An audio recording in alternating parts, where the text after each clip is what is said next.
हमारे हाथों में कुछ ऐसे नियंत्रण शक्तियां हैं जिनके माध्यम से हम गति को बढ़ा सकते हैं या फिर गति को रोक सकते हैं।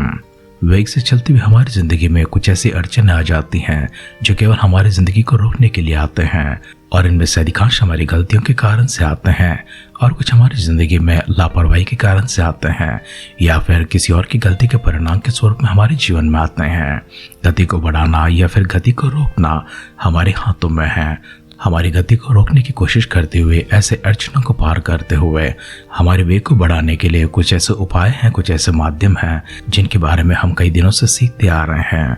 इस प्रक्रिया में हमने कर्मा को देखा है, अच्छे कर्म पुण्य को लेकर आते हैं या फिर अच्छे आशीर्वादों को, दुआओं को लेकर आते हैं। गलत कर्म या फिर बुरे कर्म, पाप के परिणामों को लेकर आते हैं। पाप के परिणाम हो या फिर गलतियों के, अपराधों के परिणाम हो, उनको रोकने के लिए, उनकी गति को रोकने के लिए, उनके वेग को धीमा करने के लिए, वे हमारे जीवन में अड़चन ना बने, इसके लिए परमेश्वर ने अपनी सृष्टि में, अपनी विधि में, अपने कानून में, अपने नियमों में एक ऐसे शब्द को रखा है, एक ऐसे प्रक्रिया को रखा है जिसे हम क्षमा प्राप्ति कहते हैं। अगर मनुष्य ने जिसके विरोध में पाप किया है, जिसके विरोध में अपराध किया है, उसके पास से क्षमा प्राप्ति को पाया है तो उसे शांति मिल जाती है, उसके परिणामों से उसे मुक्ति मिल जाती है, आज़ादी मिल जाती है। वे परिणाम उसका पीछा नहीं करेंगे क्योंकि वे उन्हें छोड़कर चले जाते हैं। परिणाम हमारे पीछे दंड के रूप में, सजा के रूप में तभी आते हैं और इसलिए आते हैं क्योंकि हमने क्षमा प्राप्ति को नहीं पाया है। तो इसलिए मनुष्य के विरुद्ध में हमने अगर अपराध किया है तो मनुष्य के पास जाकर क्षमा मांगेंगे। यदि परमेश्वर के विरुद्ध में हमने पाप किया है, अपराध किया है तो परमेश्वर के पास जाकर क्षमा को प्राप्त करेंगे। हमारे दिन को आगे बढ़ाते हैं, लेकिन उससे पहले अपने आप को परमेश्वर के हाथों में लेकर जाएंगे और पूरी तरह से परमेश्वर के हाथों में समर्पण करेंगे। हमने दाऊद के जीवन में तबाही को देखा है किस प्रकार से आरंभ होते हैं। दाऊद के जीवन में एक के बाद एक परिणाम इस प्रकार से आते हैं क्योंकि दाऊद ने उसके विषय में अभी तक अपने जीवन में पूर्ण पश्चाताप नहीं किया है, प्रायश्चित नहीं किया है। कुछ ऐसे कारण होते हैं जिनके परिणाम दाऊद के ऊपर अभी भी आते रहते हैं। एक के बाद एक होगा दाऊद के जीवन में किस प्रकार से ऐसे परिणाम आए हैं, उन सबों को ध्यान करने जब जाते हैं हम उससे पहले परमेश्वर से प्रार्थना करेंगे कि परमेश्वर ऐसे अपराधों में से, ऐसे कामों में से उसके परिणाम किसी प्रकार से हमारे जीवन में ऐसा ना आए। प्रभु जी इसलिए दुआ करते हैं कि पिता परमेश्वर हमेशा प्रभु जी ऐसे अपराधों से, ऐसे अधर्मों से, ऐसे पापों से मुक्त रखे। आइए परमेश्वर के हाथों में अपने आप को समर्पण करेंगे, अपने सिरों को झुकाएंगे, आंखों को बंद करेंगे, अपने आप के लिए शुद्ध जीवन, पवित्र जीवन परमेश्वर की ओर से एक वरदान के रूप में प्राप्त करने के लिए, परमेश्वर की ओर से, मनुष्यों की ओर से क्षमा को प्राप्त करेंगे, शांति को प्राप्त करेंगे। इसलिए अपने सिरों को झुकाएंगे, आंखों को बंद करेंगे। छोटी सी दुआ हम अपने आप के लिए करेंगे। पिता परमेश्वर, हम अपने आप को दीन और नम्र करते हुए आपके सानिध्य में लेकर आते हैं। हम सबों को परमेश्वर आपने दिया हुआ सुंदर से समय के लिए, अद्भुत से जीवन के लिए और इस नए वरदान के लिए, नए दिन के लिए आपको धन्यवाद करते हैं। हमारे ऊपर आपकी दया दृष्टि और अनुग्रह दृष्टि इस प्रकार से बरकरार रखते हुए हम सबों को प्रभु जी आप दिन प्रतिदिन आश्रित कर इसके लिए आपको शुक्र अदा करते हैं। व्यक्तिगत तौर से पिता परमेश्वर, हम अपने आप को और हमारे सारे परिजनों को आपकी दृष्टि में लेकर आते हैं।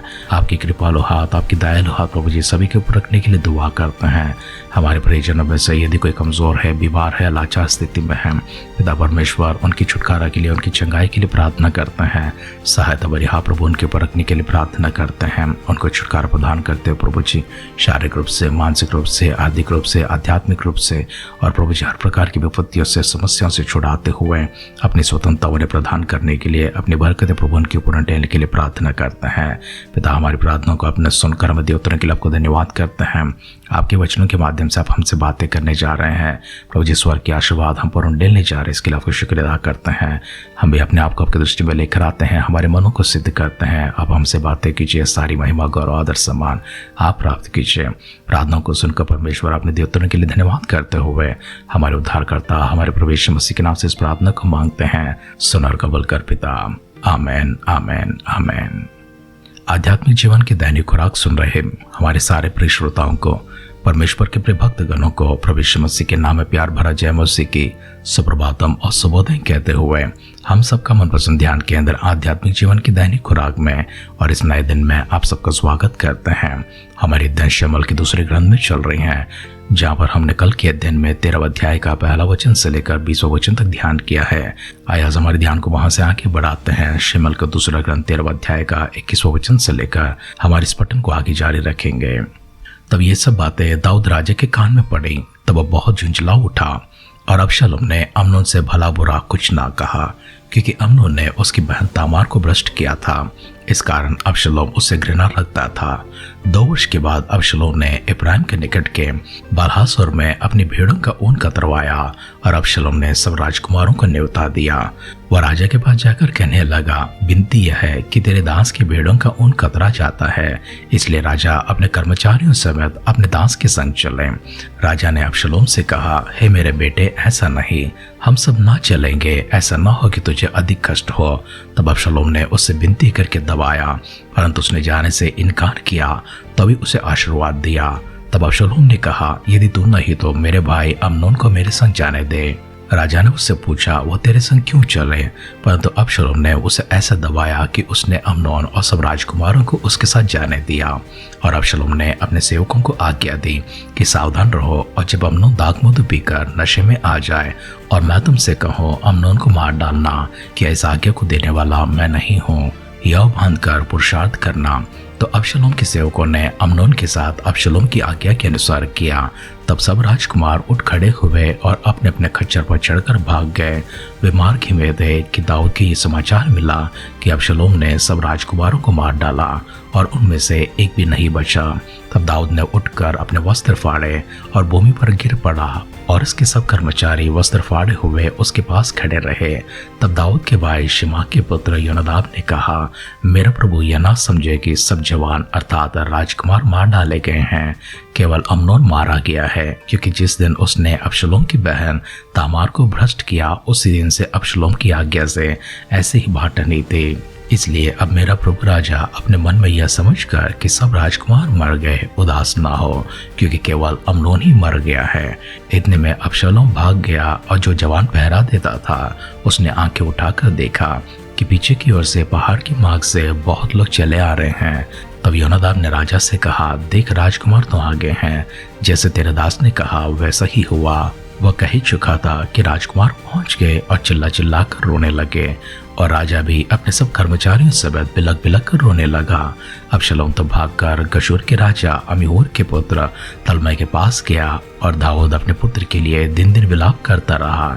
जब अबशलोम भागकर गशूर को गया तो वहीं 3 वर्ष तक रहा, और दाऊद के मन में अबशलोम के पास जाने की बड़ी लालसा रही, क्योंकि अम्नोन जो मर गया था, इस कारण उसने उसके विषय में शांति पाई। शमूएल का दूसरा ग्रंथ 13 अध्याय का 21वां वचन से लेकर अंतिम वचन अर्थात 39वां वचन तक हमने पढ़कर सुना है। कल के अध्ययन में हमने इस प्रकार से देखा था, अम्नोन अपनी ही बहन के साथ में कुकर्म करता है, जिस कारण से तामार का सगा भाई अर्थात अबशलोम उस पर क्रोधित होता है, और वह अपने बहन के विषय में अपने मन ही मन में अम्नोन के ऊपर घृणा करने लगा है, उससे नफरत करने लगा है, और एक सही मौके के लिए वो तलाश रहा है। इस काम को अंजाम देने के लिए उसने पूरे 2 वर्ष इंतजार किया है, और जब ऊन कतरवाने के समय आया था तब उसने अपने पिता के पास यह संदेशा भिजवाया कि मैं तुझसे विनती करता हूँ कि मेरे इस आनंद में तू भी आकर शामिल हो जा। परंतु पिता ने कहा, ऐसा ना हो कि हम सब तेरे पास आए और तेरे पर बोझ पड़ जाए, इसलिए तो अपनी आनंद खुद ही मना ले, परंतु मेरी आशीर्वाद तेरे साथ है। इस तरह से अबशलोम ने जितना भी दबाव उस पर बढ़ाया है, परंतु दाऊद ने उसकी बात ना माने, उसे आशीर्वाद देकर उसे विदा कर दिया है। विदा होने से पहले अबशलोम ने पिता से विनती किया, अगर तू नहीं चलता है तो मेरे भाई अम्नोन को मेरे साथ आने दे। दाऊद ने उससे पूछा, भला वो क्यों कर तेरे साथ चलेगा? अबशलोम ने दाऊद को इस विषय में इतना दबाया कि वो मान गया, और उसने अम्नोन को और उसके सारे राजकुमारों को अबशलोम के साथ जाने की अनुमति दी। वे सब जाते हैं। अबशलोम ने अपने कर्मचारियों को आज्ञा दिया, जैसे ही अम्नोन नशे में आ जाए तो मेरे संकेत पाते ही उसे मार डालना, कि आज्ञा देने वाला मैं नहीं हूँ। अबशलोम और उसके सारे कर्मचारी इसी विषय के लिए और इसी समय के लिए इंतजार कर रहे थे, और जैसे संकेत मिलते हैं उसके कर्मचारी से मार डालते हैं। यह देखकर अबशलोम के बाकी भाई अर्थात दाऊद की संतान सभी राजकुमार अपने अपने खच्चरों पर भाग जाते हैं। किसी ने दाऊद को खबर दिया है कि सबके सब राजकुमार मार डाले गए हैं। वह अपने वस्त्र फाड़ कर रोने लगा था। इतने में जो चतुर व्यक्ति था अर्थात अम्नोन का मित्र योनादाब था, जिसकी चतुराई के कारण, जिसकी सलाह के कारण अम्नोन को कर्म करने के लिए अंजाम देता है और अपने बहन पर जबरदस्ती करता है, वही योनादाब आकर कहता है, राजा यह न समझे कि सब राजकुमार मारे गए हैं, केवल अम्नोन ही मारा गया है। इतने में पहरा देता हुआ उसने आंखें उठाकर देखा कि पीछे की ओर से पहाड़ के मार्ग से बहुत से लोग चले आ रहे हैं। तब योनादाब ने दाऊद से कहा, राजकुमार तो आ गए हैं, जैसे तेरे दास ने कहा वैसे ही हुआ है। जैसे ये बातें कह चुका था कि राजकुमार सब वहां पर पहुंच चुके हैं, तब वे सब चिल्ला चिल्ला कर रोने लगे और राजा भी अपने सब कर्मचारियों से में बिलक बिलक कर रोने लगा। अबशलोम जाकर अपना नाना अर्थात अपने माँ के पिता के यहाँ पर उस देश में जाकर वहीं पर बस जाता है। उसे भागकर वहाँ पर शरण लिए हुए 3 वर्ष हो जाते हैं। दाऊद में अबशलोम से मिलने की बड़ी लालसा जगती है क्योंकि उसने अम्नोन के विषय में जो मर गया था शांति पाई है। वचन सुन रहे प्रियजनों, हमने देखा है किस प्रकार से एक गलत काम अपने परिणाम को लेकर आता है। दाऊद ने जो गलत काम किया था उसके संतान से छुपा हुआ नहीं था और दाऊद जिस रीति से चल रहा था वो रीति उसके संतानों से छुपी हुई नहीं थी, इसलिए उसके बच्चों ने भी उन मार्गों में से कुछ मार्गों को अपनाया है। दाऊद की जिम्मेदारी होती है कि अपने संतानों को व्यवस्था सिखाए, परंतु दाऊद के जीवन में हम देखते हैं उसने कभी अपने संतानों को व्यवस्था की बातें सिखाई नहीं है, क्योंकि अबशलोम को देखते हैं वो हत्यारा हो जाता है, अम्नोन को देखते हैं व्यभिचारी हो जाता है। हम इस प्रकार से दाऊद के और भी कई परिणामों को उसके संतानों में देखने जा रहे हैं। अबशलोम इससे भी अधिक कर्मों को करने जाता है, व्यवस्था उनसे पूरी तरह से दूर हो जाती है। परमेश्वर की व्यवस्था दाऊद से कैसी दूर हो गई है, परमेश्वर की व्यवस्था अबशलोम से कैसी दूर हो गई है, परमेश्वर की व्यवस्था अम्नोन से कैसी दूर हो गई है, परमेश्वर की व्यवस्था योनादाब से कैसी दूर हो गई है। हमने एक ऐसी सोच, एक विषय को हमारी अध्ययन में इस प्रकार से आपके सामने रखा था। यदि कोई गलत विचार हो या वे गलत बात हो या भ्रष्ट विचार हो हमारे मनों में जगह ले लेती हैं तो व्यवस्था को दूर कर देती हैं, परिणामों को दूर कर देती हैं, डर को दूर कर देती हैं।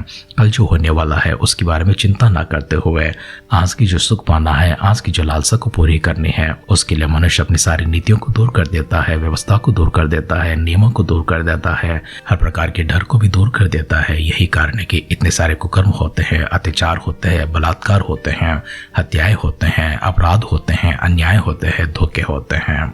वचन सुन रहे प्रियजनों, फिर से एक बार परमेश्वर के सानिध्य में आए अपने आप को समर्पण करेंगे और परमेश्वर के पास जाकर क्षमा मांगेंगे।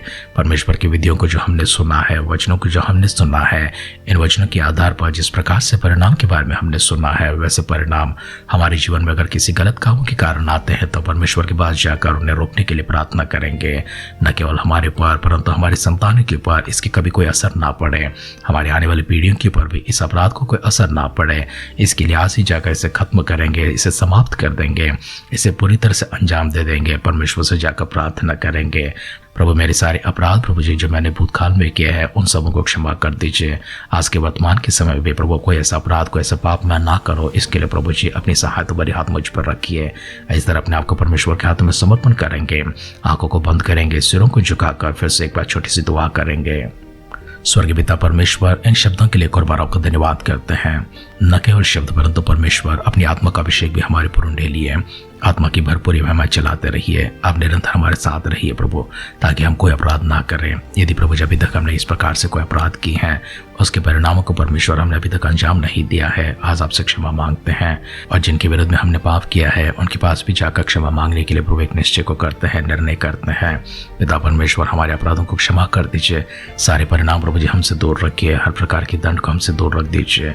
पिता परमेश्वर आपकी क्षमा प्राप्ति को मांगते हैं, आपकी करुणा दृष्टि से, दया दृष्टि से, अपने रहम से, अपनी तरफ से प्रभु जी फिर से एक बार हम सबको छूने के लिए, हमसे मिलने के लिए, हमसे बातें करने के लिए, हमें स्वतंत्र करने के लिए दुआ करते हैं।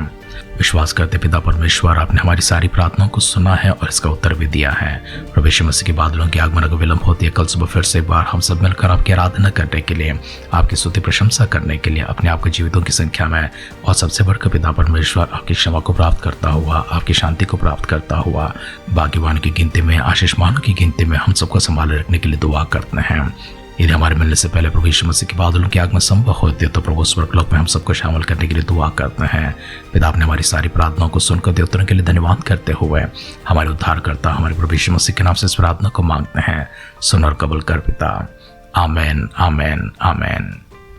परमेश्वर की क्षमा दृष्टि इसी वक्त आपके ऊपर उतर आए। अपनी करुणा दृष्टि से, अपनी तरह से, अपने रहम से परमेश्वर आपके साथ मुलाकात करें, आपके जीवन में क्षमा को प्रदान करें, आपके जीवन में शांति को प्रदान करें। हमारी इस दुआ और कामना के साथ आज के ध्यान के पर समाप्त करते हैं। आप सुनते रहिए, सुनाते रहिए आध्यात्मिक जीवन की दैनिक खुराक। कल फिर मिलेंगे। अपना ख्याल रखिए, अपनों का ख्याल रखिए, दूसरों का भी ख्याल रखिए। God bless you.